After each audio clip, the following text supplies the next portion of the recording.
বিসমিল্লাহির রহমানির রহিম। সম্মানিত বন্ধুগণ, আমি আপনাদের সম্মুখে এখন যে বক্তব্যটি উপস্থাপন করতে যাচ্ছি, যার বিষয়বস্তু আমি কম্পিউটারের পর্দাতে ধারণ করে মোবাইলের স্ক্রিনে আপনাদেরকে দেখাচ্ছি, তা হচ্ছে বাংলাদেশের রাষ্ট্রীয়, সামাজিক ও পারিবারিক এই সকল স্তরে চলমান সমস্যা কি কি, আমরা আমার গবেষণা থেকে সেই সকল সমস্যার কি সমাধান আমি উপস্থাপন করেছি পারিবারিক সমাজ কাঠামোতে। বন্ধুগণ, এইটা হলো সার্বিক বিষয়বস্তু। এই বিষয়বস্তুর উপরে আমি আজ থেকে ধারাবাহিক, অর্থাৎ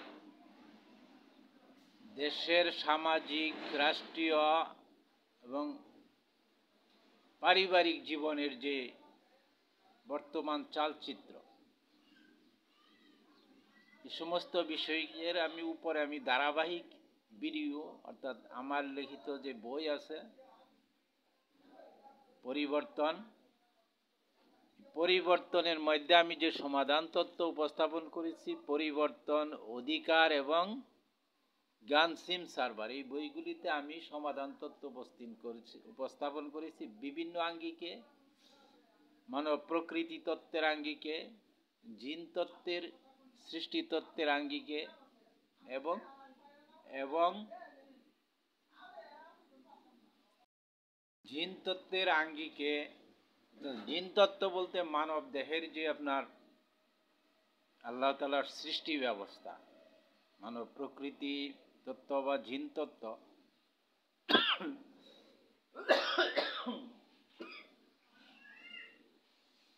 এগুলি আমাদের সমাজে বা পৃথিবীব্যাপী খুব একটা আলোচ্য বিষয় না, কারণ এগুলি নিয়ে আলোচনা করার মতো পরিবেশ এবং জ্ঞান এবং সার্বিক গবেষণা তত্ত্ব এগুলি আমাদের মধ্যে এখনো সেভাবে প্রসার লাভ করেনি। বন্ধুগণ, বিষয়টি খুব জটিল তা না। মানব জীবনের মানুষের সৃষ্টিগত সকল বৈশিষ্ট্য চরিত্রই জিন কেন্দ্রিক, আর প্রত্যেকটা মানুষের কর্মতত্ত্বের ছবি জিন ধারণ করে। মানুষের কর্মতত্ত্বের এবং সমস্ত জীবন তত্ত্বের সমস্ত রেকর্ডপত্র জিনের মধ্যে বিদ্যমান। এটা হলো বিজ্ঞানের প্রতিষ্ঠিত সত্য। এখন আমি এই অংশে এখন যে ধারাবাহিক বক্তব্য দিতে আরম্ভ করেছি, অর্থাৎ সমাধান তত্ত্ব দিতে আরম্ভ করেছি। এই যে দেখেন নিচে আমি লিখেছি সমাধান তত্ত্বের ভিডিও বক্তব্য ও তত্ত্বচিত্র। আর প্রথম 1 নাম্বার বিষয়টি আমি এখানে নির্ধারণ করেছি, দেখতে পাচ্ছেন। সমস্যা 1, প্রধানমন্ত্রী কেন্দ্রিক চলমান দলীয় সরকার এক ব্যক্তি কেন্দ্রিক, যার ফলে ব্যক্তির ইচ্ছা অনিয়ন্ত্রিত, যা অহমিকায় রূপান্তরিত হয় এবং তার পরিষদ, চারপাশের সহযোগী ব্যক্তি ও প্রতিষ্ঠানগুলো প্রধান ব্যক্তিটিকে প্রভুর স্থানে ধারণ করে। এর ফলে ব্যক্তিটি অহংকারী হয় বেপরোয়া। ব্যক্তির ইচ্ছা তখনই নিয়ন্ত্রণহীন জালেম রূপ ধারণ করে। আরও একটি ব্যক্তির ইচ্ছা তখনই নিয়ন্ত্রণহীন জালেম রূপ ধারণ করে। আরও একটি চিত্র প্রকাশ পায়, তা হচ্ছে কিছু সংখ্যক অসাধু ব্যক্তি অন্যায় অর্থ উপার্জনের জাল বুনে ফেলে। এটা হলো আমাদের সমাজের এখন খুব আমাদের রাষ্ট্রীয় জীবনের খুব প্রতিষ্ঠিত বাস্তবতা,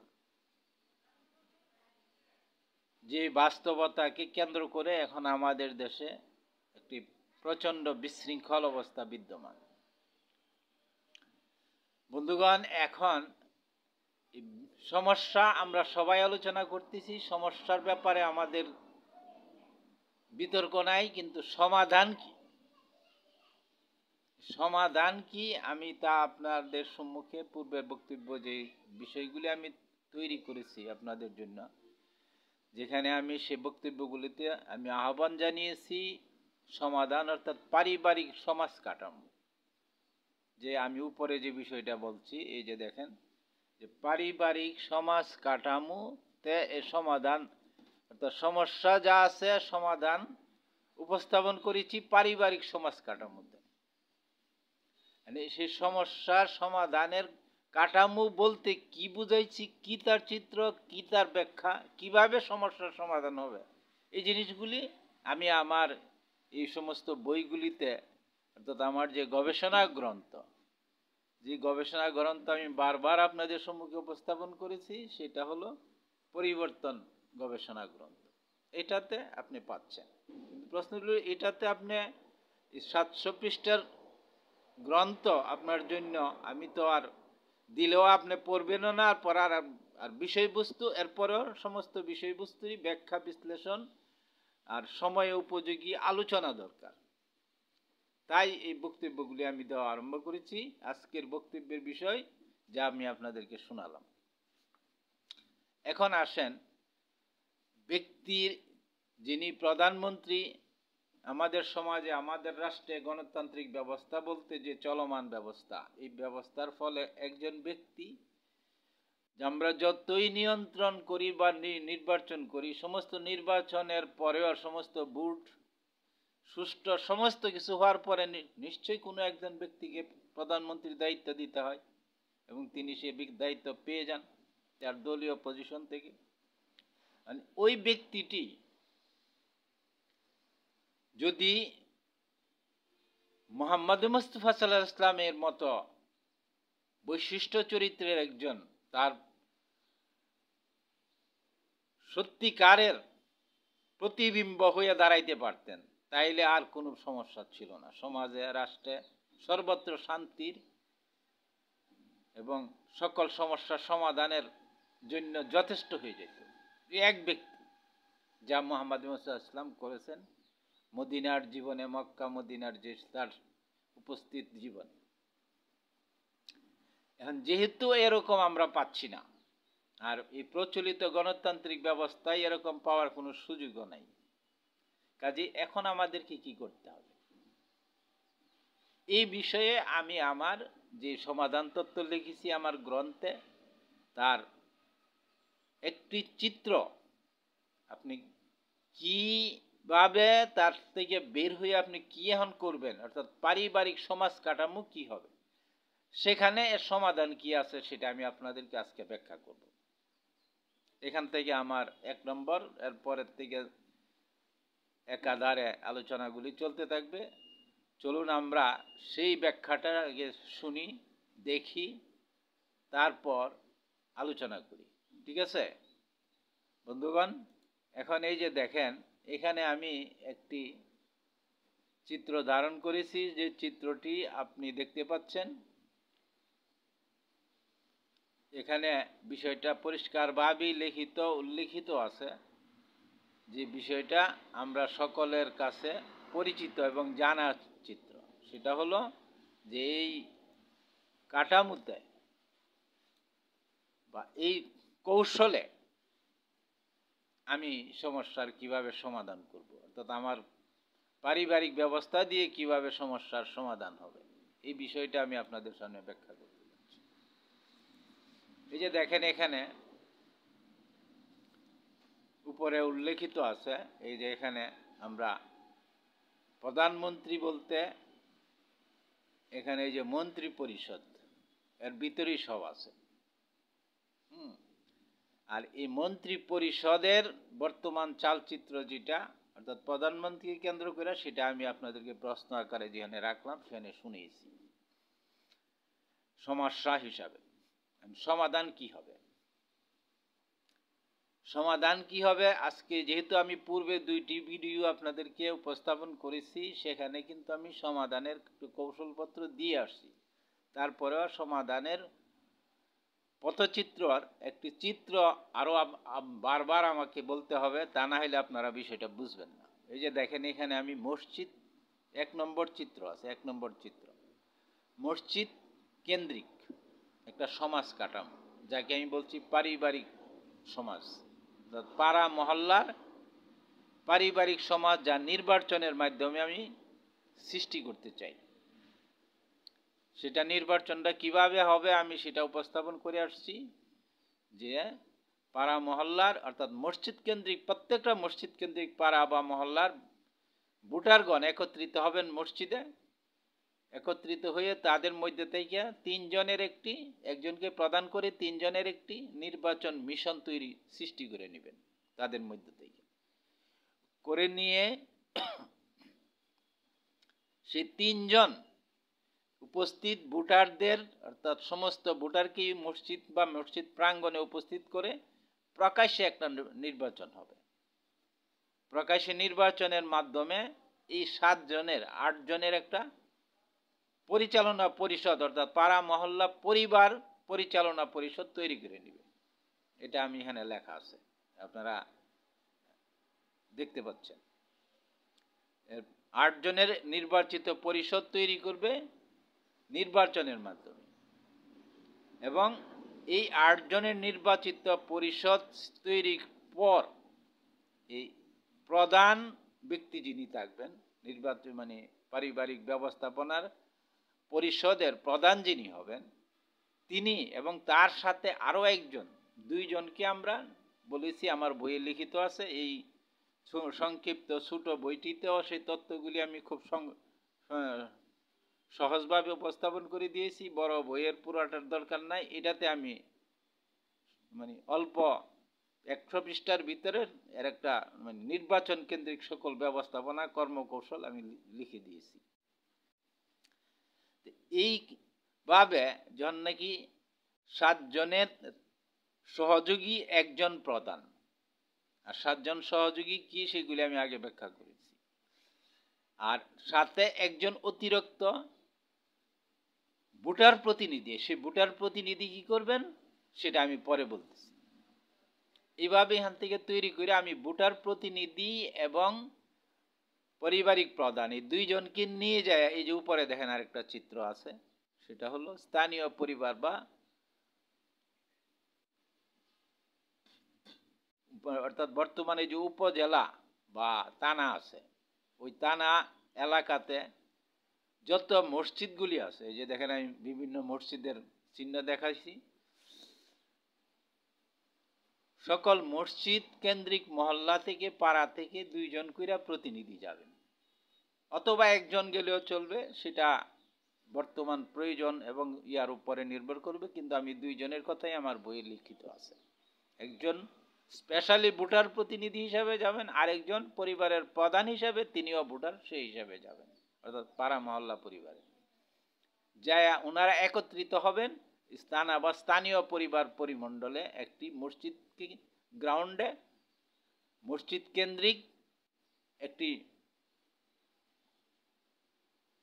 মানে অবস্থানে তারা যাবেন। সেখানে যায় সবাই সকল পাড়া মহল্লার নির্বাচিত প্রতিনিধিগণ উপস্থিত হয়ে স্থানীয় পরিবার সৃষ্টি করবে নির্বাচনের মাধ্যমে। একইভাবে এইভাবে নির্বাচন যেভাবে এখানে পাড়া মহল্লাতে হবে, ঠিক ওইখানে একইভাবে 3 জনের প্রথম একটি মিশন নির্বাচন পরিচালনা মিশন তৈরি করে নেবে। সেই নির্বাচন পরিচালনা মিশন এই প্রতিনিধিদের মধ্যে থেকে হইতে পারে, এই প্রতিনিধিদের বাইরে সাধারণ মানুষের মধ্যে থেকে হইতে পারে, এবং সাধারণ মানুষের মধ্যে থেকে এখানে করে নেওয়াটাই ভালো হবে। আচ্ছা, করে নিয়ে ওনারা এই যে যারা নির্বাচিত প্রতিনিধিগণ থানায় একত্রিত হইলেন বা স্থানীয় পরিবার একত্রিত হইলেন ঠিক গ্রাউন্ডে মসজিদে, সেখানে একইভাবে প্রকাশ্যে নির্বাচন হবে। নির্বাচন করে সে নির্বাচিত প্রতিনিধিদেরকে দিয়ে এই ঠিক একইভাবে এরকম 8 জনের অর্থাৎ 7 জন সহযোগী, একজন প্রদান করে একটি পরিচালনা পরিষদ তৈরি করবেন। সেই পরিচালনা পরিষদের কাজ হবে কি সেটা আমি ব্যাখ্যা করছি। পরিচালনা পরিষদের কাজ হচ্ছে আপনার এই যে পাড়া মহল্লা, ওই থানা বা স্থানীয় পরিবারের অধীন যত পাড়া মহল্লা মসজিদ কেন্দ্রিক সমাজটা তৈরি হলো, অর্থাৎ পারিবারিক ব্যবস্থাপনা তৈরি হলো, তাদের পরিচালক বিষয়টা সম্পূর্ণ এরকম না। অর্থাৎ একটা পুরা প্রক্রিয়াটাকে সমন্বয় করার জন্য সমন্বয়কারীদের একটি পরিমণ্ডল সেখানে তৈরি হবে। তারা কোনো ম্যাজিস্ট্রেসি করবে পাড়া মহল্লা পরিবারের উপর, এরকম কোনো সামর্থ্য তাদের দেওয়া হয়নি। আমার ব্যবস্থাতে তা নাই, পারিবারিক ব্যবস্থাতে তা নেই। ম্যাজিস্ট্রেসি তারা করতে পারবে না। তারা শুধু সমন্বয় করতে পারবে, যোগসূত্র রক্ষা করতে পারবে। কিসের সাথে যোগসূত্র রক্ষা করবে সেটা আমি বলছি আপনাদেরকে একে একে। এই যে তারা, আমি এখানে যে স্থানীয় পরিবার তৈরি করে দিলাম, তৈরি করার সময় যে নির্বাচন করলাম, এই নির্বাচনের সময় একজন তাদের মধ্যে থেকে অথবা ওই এলাকার যে কোনো সুশিক্ষিত, বিজ্ঞ, স্বচ্ছ এবং মুক্তিযুদ্ধের পক্ষের, অর্থাৎ স্বাধীনতার সার্বভৌমত্ব এবং মুক্তিযুদ্ধের চেতনা ধারণকারী এমন একজন ব্যক্তিকে নির্বাচিত করে নিবেন। সেই ব্যক্তি ওই এলাকার ভোটার হইতে হবে এবং তিনি এখানকার নির্বাচিত হবেন কি জাতীয় সংসদ সদস্য হিসেবে। একজনকে, এখানে আর একাধিক করার সুযোগ নেই। তাদের এই যে নির্বাচিত পাড়া মহল্লার থেকে যে নির্বাচিত প্রতিনিধিগণ গেলেন, তাদের মধ্যে থেকে সে ব্যক্তি হইতে পারে অথবা তাদের বাহির থেকে হইতে পারে, অর্থাৎ থানা স্থানীয় এলাকার ভিতরে সেই যোগ্য ব্যক্তিকে তাদের মধ্যে থেকে সংসদীয় ব্যবস্থার জন্য একজন সংসদ সদস্য হিসেবে নির্বাচিত করে নেবে। ওই একইভাবে যেখানে স্থানীয় পরিবার যখন সৃষ্টি করা হবে নির্বাচনের মাধ্যমে, একই সময় একজন প্রতিনিধি সৃষ্টি হবে, যিনি সেই প্রতিনিধি হবেন এই অত্র এলাকার, অর্থাৎ ওই স্থানীয় এলাকার সকলের প্রতিনিধি জাতীয় পরিষদের জন্য। এই যে জাতীয় পরিষদ, জাতীয় পারিবারিক সংসদ, জাতীয় পারিবারিক সংসদের জন্য। ঠিক আছে বন্ধুগণ, তাহলে আমি এখন কোথায় পৌঁছলাম? একাধারে থানা মানে পাড়া মহল্লাতে নির্বাচন করে নির্বাচনের প্রতিনিধিগণকে নিয়ে আমি স্থানীয় পরিবার থেকে আমি জাতীয় পারিবারিক সংসদে পর্যন্ত উপস্থিত হয়ে গেলাম। এখন এখানে আসেন, আমি সমস্যার যেই প্রশ্ন নিয়ে আমি আলোচনা করতেছি, প্রশ্নের সমাধান করতে আমাকে সিস্টেমটা আগে অনুসরণ করে জায়গায় পৌঁছতে হবে। না হয় আপনি তো আলোচনা করে আপনার বুঝবেনই না কিছু আমি কি বলতেছি। সিস্টেম অনুসারে আগাইতে হবে। আমি এখানে যখন নাকি জাতীয় সংসদ এরকম ভাবে সমস্ত স্থানীয় পরিবার থেকে একজন করে সংসদ নির্বাচিত করে আমি জাতীয় সংসদ মানে জাতীয় পারিবারিক সংসদ প্রতিষ্ঠিত করে ফেললাম। হয়ে গেল। হয়ে যাওয়ার পর সেখানে বর্তমানে 300 বা তার বেশি নারীদেরকে নিয়ে হয়, কিন্তু সেখানে আমার স্থানীয় বা স্থানা পরিবার থেকে যে সংসদীয় ব্যবস্থা হবে সেই ব্যবস্থাতে নির্বাচিত প্রতিনিধির সংখ্যা অনেক বেশি হবে। সে যতজনই হোক, বর্তমান কাঠামোতে যতগুলি উপজেলা বা থানা আছে সকল এলাকা থেকে যদি একজন করে প্রতিনিধি আসে, তাহলে যতগুলি স্থানীয় পরিবার হবে ততজন সদস্য হবে। এই সদস্যগণ একত্রিত হওয়ার পর জাতীয় সংসদে, পারিবারিক সংসদে তারা একত্রিত হলেন। এটাকে পারিবারিক রূপ দেওয়ার বিষয়টা আমি আগে থেকে তো আমরা আলোচনা করে আসছি। এখানে প্রথম শুরুই করেছি, এখানে কিন্তু নির্বাচিত হবে যারা কোনো দলীয় হইতে পারবে না, সেগুলি আমি পূর্ব ভিডিওগুলিতে বলে দিয়েছি, তার ধারাবাহিকতা আছে, কাজে সেগুলি আমি আর বারবার বলতে পারবো না। তখন এই যে জাতীয় সংসদ আমি পেলাম। এখন এখান থেকে আপনি আসেন, আমি চলমান মন্ত্রী পরিষদ বা নির্বাচিত প্রধানমন্ত্রী কেন্দ্রিক যে ব্যবস্থা, আমি সেখানে যাইনি, সেদিকে যাইনি। পারিবারিক ব্যবস্থা সেদিকে যাবে না। পারিবারিক ব্যবস্থা কোন দিকে যাবে? সেদিকে প্রেসিডেন্সিয়াল পদ্ধতিতে যাবে, কিন্তু প্রচলিত পদ্ধতি না। এই জাতীয় সংসদের সদস্যগণ একত্রিত হয়ে সংসদে বসে আরেকটি নির্বাচন করবে। সে নির্বাচন হবে প্রেসিডেন্সিয়াল, একটা পরিষদ নির্বাচন করবে। এই উপরে লেখা আছে প্রেসিডেন্সিয়াল পরিষদ, জাতীয় পারিবারিক পরিচালক মণ্ডলী, জাতীয় পরিবার। অর্থাৎ আমি তো জাতীয় পরিবার সৃষ্টি করে ফেলাম, মানে পরিচালক মণ্ডলী হবে, একজন ব্যক্তি হবে না, প্রেসিডেন্ট একজন হবে না। আমি এটার মেয়াদ সৃষ্টির প্রস্তাব করেছি 7 বছর, আর এই 7 বছরের জন্য 7 জন একসাথে একদিনে নির্বাচিত হয়ে থাকবে এবং লটারির মাধ্যমে তাদের জন্য এক একটি বছর এক একজনের জন্য নির্ধারণ করে দেওয়া হবে। অথবা যদি আমি এটা 3 বছরের যে প্রস্তাব করেছি, যে প্রাথমিক 3 বছর, তখন যদি আমি 7 জনকে ব্যবহার করি, তাহলে এক একজনের সময় হবে তার অর্ধেক হয়ে যাবে, 6 মাস, এবং 3 বছর 6 মাস হবে এই সংসদের মেয়াদকাল। এরকম হইতে পারে, কিন্তু আমার প্রস্তাবে, আমার লিখিত বা ইয়াতে 7 জনের কথা বলা আছে এবং 7 বছরের কথা বলা আছে, লেখা আছে। বন্ধুগণ, এখন আপনি আসেন, আমি কি সমস্যার প্রশ্ন কি করেছিলাম, সেই প্রশ্নের সমাধানে আমি আপনাদেরকে ব্যাখ্যা করি। আমি 7 জন দিয়ে রাষ্ট্র পরিচালনা করব।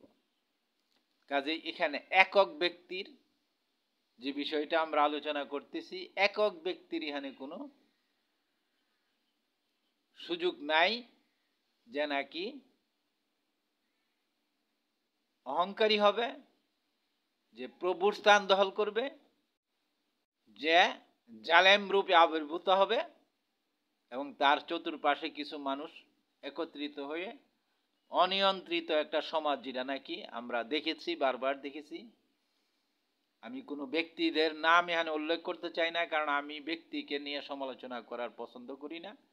আরে তাতে কোনো সমস্যার সমাধান হয় না, মানুষের মধ্যে একটা বিরূপ প্রতিক্রিয়া সৃষ্টি হয়, যা বর্তমান সমাজে চলমান। এখন আপনি এই যে কৌশল, এই কৌশলে আপনি কি করবেন? আমি যেই 7 জনের কথা বললাম, সেই 7 জনের মধ্যে আপনার আলোচনা করে রাষ্ট্র পরিচালনা করবেন 7 জন ব্যক্তি সমন্বয়ে, কিন্তু চূড়ান্ত সিদ্ধান্ত বা স্বাক্ষর অধিকার একজনেরই থাকবে সবসময়, প্রত্যেক 6 মাস বা 1 বছরের জন্য। আর একইভাবে এই মন্ত্রীগণকেও নির্বাচিত করে নেওয়া হবে। অর্থাৎ আমি সংসদ থেকে প্রেসিডেন্সিয়াল পরিষদ বা জাতীয় পরিচালক পরিষদ নির্বাচন করলাম, ঠিক একইভাবে মন্ত্রীদেরকেও নির্বাচন করব, কিন্তু মন্ত্রী নির্বাচনের সময় এই জাতীয় সংসদ সদস্যগণ মন্ত্রী হইতে পারবে না। এটা আমার গ্রন্থে লিখিত আছে। মন্ত্রী পরিষদ অর্থাৎ বিভিন্ন জাতি পরিচালনা বা রাষ্ট্র পরিচালনার ক্ষেত্রে যে সমস্ত বিভাগগুলি আছে, এখানে তো আমি শুধু 7টা বিভাগ দেখিয়েছি। হ্যাঁ, পাড়া মহল্লা পরিবারে এবং স্থানীয় পরিবারে 7টি বিভাগ আর একজন করে প্রধান।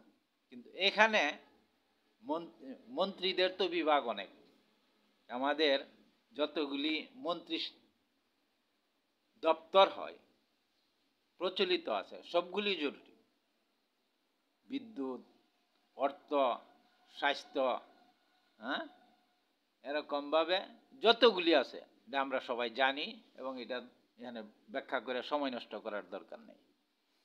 এই মন্ত্রীগুলিও নির্বাচিত হবে, কিন্তু মন্ত্রীগুলি এই পরিষদ থেকে নির্বাচিত হবে না, পরিষদের কেউ মন্ত্রী হবে না। এটা আমার প্রস্তাবনার মধ্যে, আমার গ্রন্থে লিখিত। আর মন্ত্রী শুধু তাদেরকেই করা হবে যারা নাকি যে বিষয়ে দক্ষ, শিক্ষা দীক্ষায় কর্মক্ষেত্রে যে বিষয়ে যারা দক্ষ এবং স্বচ্ছ, নির্দলীয়, এটা পারিবারিক ব্যবস্থার শর্তের মধ্যে এগুলি আছে। আচ্ছা, এরপরে আসেন আপনি রাষ্ট্র পরিচালনার মূল স্তম্ভে সমস্ত কিছু ফরমাল করে মূল স্তম্ভে ঢুকে গেলেন। তখন আপনি, আমার প্রথম বক্তব্য হচ্ছে যখন আপনি এইগুলি করে ফেলবেন, করার সময় আপনি জাতীয় সংসদে বসে এই সিস্টেমটাকে, আমি যে সিস্টেমটা এখানে প্রস্তাব করলাম পারিবারিক ব্যবস্থা, এটাকে প্রথম রিকগনাইজ করতে হবে, এটাকে প্রথম আইনে পরিণত করতে হবে। এটা হলো একবারে প্রথম কদমের প্রথম বিষয়। এটা করার পর আমরা 3 বছরের জন্য করি, 7 বছরের জন্য করি, যাই করি করতে পারি, সেটাতে আমার কোনো বাধা ধরা কোনো সিস্টেম নাই, নিয়ম মানে ধরে রাখতে হবে এমন কোনো কথা নেই। কিন্তু এখান থেকে আমি মন্ত্রীগণ নিয়ন্ত্রিত হবেন সংসদীয় ব্যবস্থার অধীন। সংসদীয়, এই যে আমি কমিটিগুলি করেছি, প্রত্যেক মন্ত্রীর সাথে একটা করে সংসদীয় কমিটির সমন্বয় করতে হবে। অর্থাৎ সংসদীয় কমিটিগুলি এই মন্ত্রী, প্রত্যেকটা মন্ত্রী বিভাগকে নিয়ন্ত্রণ করবে, কিন্তু সরাসরি না। তারা পর্যবেক্ষণ করবে, পরামর্শ দিবে এবং প্রস্তাবনা দিবে। আর যদি কোনো মন্ত্রী বা কোথাও কোনো দপ্তরে অনিয়ম কিছু হয়, তারা সেটা মানে সংসদীয় কমিটির পক্ষ থেকে তদন্ত করতে পারবে। এগুলি ব্যবস্থাপনা আমার গ্রন্থে লিখেছি আমি। আর যেহেতু কেউ এখানে দলীয় না, কাজে এখানে এক ব্যক্তির কোনো প্রভাব এখানে থাকছে না। আর আমি যেহেতু প্রেসিডেন্সিয়াল পরিষদ করে নিছি, সেখানে এক ব্যক্তির প্রভাব থাকছে না। এরপরে আসেন, এরপরেও কোনো ব্যক্তির প্রভাব থাকবে না, অর্থাৎ পুরা সিস্টেমটা চালিত হবে সাধারণ জনগণের ইচ্ছা মোতাবেক। মানে অহংকারী, দাম্ভিক, স্বৈরাচারী হওয়ার মতো কোনো সুযোগই ব্যবস্থার মধ্যে নাই, থাকার কোনো মানে কোনোভাবেই কেউ পারবে না। কেন পারবে না, এটা এখন আমি আপনাদেরকে, অর্থাৎ আমি সমস্যার সমাধান উপস্থিত করেছি, সেই সমাধানটা আপনাদেরকে বোঝানোর চেষ্টা করতেছি। আবার চলেন আমরা সেখানে যাই, সে বিষয়টা আবার পড়ি, দেখি, আলোচনা করি, তাইলে আমরা একে একে বিষয়টাকে আরো হাইলাইট মানে আরো ব্যাপক হারে আমি ধারণ করতে পারব। অর্থাৎ প্রধানমন্ত্রী কেন্দ্রিক চলমান দলীয় সরকার এক ব্যক্তি কেন্দ্রিক, যার ফলে ব্যক্তির ইচ্ছা অনিয়ন্ত্রিত, যা অহমিকায় রূপান্তরিত হয় এবং তার পরিষদ, চারপাশের সহযোগী ব্যক্তি ও প্রতিষ্ঠানগুলো প্রধান ব্যক্তিটিকে প্রভুর স্থানে ধারণ করে। এই বিষয়টা এখানে কিন্তু আমার এই সিস্টেম এটাকে টোটালি সমাধান করে ফেলছে। আচ্ছা, এর ফলে এর ফলে ব্যক্তিটি অহংকারী হয়, হয় বেপরোয়া। কাজে আর এই সুযোগ নাই, অহংকারী আর বেপরোয়া হওয়ার সুযোগ কোথায়? সিস্টেম তো এখানে সমস্ত এইগুলিকে তামার দিয়ে মানে মাটি চাপা দিয়ে দিছে সিস্টেমে। আচ্ছা, ব্যক্তি ইচ্ছা অনিচ্ছায় নিয়ন্ত্রণহীন জালেম রূপ ধারণ করে। অর্থাৎ ব্যক্তি যখন অবারিত ক্ষমতা পায় যায়, তখন সে মানবীয় একটা দুর্বল দিক আছে। এখানে আমি একটু তথ্য আপনাদের সাথে উপস্থাপন করি। মানুষ যখন ব্যাপক শক্তির নিয়ন্ত্রণ এক ব্যক্তির হাতে চলে যায়, তাইলে কি হয় এটার ইতিহাসে আপনারা দেখেন। ফেরাউন এক ব্যক্তি ছিল, যে তার জাতির সমস্ত নিয়ন্ত্রণ যা তার হাতে ছিল, এবং সে কত বড় জালেম চরিত্র ধারণ করেছিল তা ইতিহাস থেকে আমরা জানি। এগুলি আমি এখন ব্যাখ্যা করার কোনো প্রয়োজন নেই। আজকের উপস্থিত দেখেন, যে আজকে আমি যখন এই বক্তব্য দিচ্ছি, তখন আপনার যে আমেরিকাতে যেই ব্যক্তি এখন প্রেসিডেন্ট, মিস্টার স্টাম্প, এই ব্যক্তি দেখেন তার যে বক্তব্য, তার যে কর্মকাণ্ড, এই যে ইয়েমেনের উপর আক্রমণ, যে গাজাকে নিয়ন্ত্রণ নেবে, এই যে তার প্রতিবেশী রাষ্ট্র এবং সে গ্রিনল্যান্ড, সমস্ত কিছুই তার যে কথাবার্তা, তার যে আচার আচরণ, তার যে সমস্ত কিছু তার একক নিয়ন্ত্রণে বলে, এবং এত শক্তির, সমস্ত শক্তির পারমাণবিক সুইচের চাবি তার হাতে বলে। এই সমস্ত কিছুর একক নিয়ন্ত্রণ পাওয়ার ফলশ্রুতিতে সে এতটা দাম্ভিক, অহংকারী, জালেম রূপ ধারণ করতে পারছে। তার কথাবার্তা এই স্টাইলে হয়, তা নাইলে এটা হওয়ার কোনো সুযোগ ছিল না। এই যদি আমার ব্যবস্থায় থাকতো তাহলে তো তার কথা বলার কোনো সুযোগই নাই। কথা বলতো সেই জাতির, অর্থাৎ সেই জাতীয় সত্তা। আমেরিকার আসলে জাতীয় সত্তা নাই, আমি এটা বারবার আমার বইও লিখেছি। তারা একটা রাষ্ট্রীয়, বহুমিশ্রিত রাষ্ট্রীয় কাঠামো আর কি, বহুজাতিক ভিত্তিক। তো এই রাষ্ট্রীয় কাঠামোতে তার কোনো একটা ম্যানেজিং ছাড়া তেমন কিছু করার শক্তি তার থাকতো না, সামর্থ্যই তার থাকার কথা ছিল না। এই যে অবস্থা, এই অবস্থাটা ধারণ করছে কি জন্য? বর্তমানে চলমান সিস্টেমের কারণে। বন্ধুগণ, এই বিষয়টা আমরা দেখতেছি, আমাদের চোখের সামনে ঘটতেছে পৃথিবীতে বর্তমান চালচিত্র এটা। এই যে রূপ, এই রূপটুকু প্রথম আমি আমার ব্যবস্থাপনা দিয়ে, পারিবারিক ব্যবস্থাপনা দিয়ে সম্পূর্ণভাবে কিন্তু নিয়ন্ত্রণ করে ফেলছি। আপনি যদি এই ব্যবস্থাতে ঢুকেন তাহলে এই সমস্যা কখনোই আপনার আর ফিরে আসার কোনো সুযোগ থাকবে না। আচ্ছা, এরপর আসুন আমরা অন্যায় অর্থ উপার্জন বা সমাজের যে বিশৃঙ্খলা, এই সমস্ত কিছু সৃষ্টির মূল উপাদান কিন্তু ওই ব্যক্তিটাকে কেন্দ্র করে হয়, যে ব্যক্তিটা ব্যাপক ক্ষমতা এবং ব্যাপক শক্তি তার হাতের মুঠোতে পেয়ে যায় একটি নির্বাচনের মাধ্যমে, যা চলমান ব্যবস্থা, যাকে বলা হয় গণতান্ত্রিক ব্যবস্থা। এই বিষয়টাকে আমি কিভাবে নিয়ন্ত্রণ করলাম? একটি পারিবারিক ব্যবস্থার কৌশলপত্র দিয়ে নির্বাচন ব্যবস্থাকে এবং সামাজিক কাঠামোটাকে পরিবর্তন করে ফেললাম, এবং এটা সম্পূর্ণ নিয়ন্ত্রণ হয়ে যাবে। আপনি এটা পড়াই বুঝবেন যে এটা সম্পূর্ণ নিয়ন্ত্রণ হয়ে যাবে। আমার বক্তব্য শুনেই বুঝে যাবেন যে এটা সম্পূর্ণ নিয়ন্ত্রণ হয়ে যাবে। এর মধ্যে কেউ বিতর্ক করতে পারবেন বলে আমার মনে হয় না। যদি কেউ বিতর্ক সৃষ্টি করতে চান, এই সমস্ত বিষয়ে আলোচনা করতে চান, আমি আল্লাহ তাআলার ফজলে আছি। আল্লাহ তাআলা আমাকে এই জ্ঞান দিয়েছে। এই জ্ঞানের প্রেক্ষিতে আমি আপনাদের সকল প্রশ্নের ব্যাখ্যা করতে, মানে উত্তর দিতে, এবং সে যে বিষয়গুলি আমি উপস্থাপন করি সেগুলি ব্যাখ্যা বিশ্লেষণ আরো ব্যাপক হারে করে শোনাইতে আমি প্রস্তুত। আমি এখন এই অংশটা এখানে থেমে যাচ্ছি, পরবর্তী অংশের দিকে যাব ইনশাআল্লাহ।